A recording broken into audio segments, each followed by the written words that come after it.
की आपलं नाव ऐकलं नाही असं याक बी गाव नाही,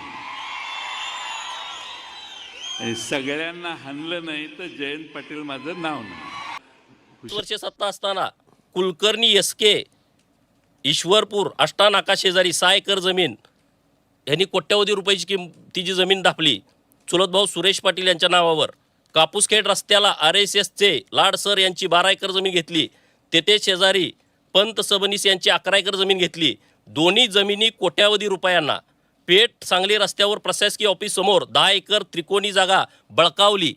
राजाराम बापू ज्ञान प्रबोधिनीच्या नावावर उपजिल्हा रुग्णालय शेजारी 10 एकर जागा स्वतःच्या इंग्लिश मीडियम हायस्कूलसाठी बळकावली. ईश्वरपूर ताकारी रोडवर RIT कॉलेजसाठी 125 एकर जागा बळकावली. काय प्रकार आहेत हे? कुठलं तुमचं संस्कार आहेत? ही कुठली संस्कृती आहेत?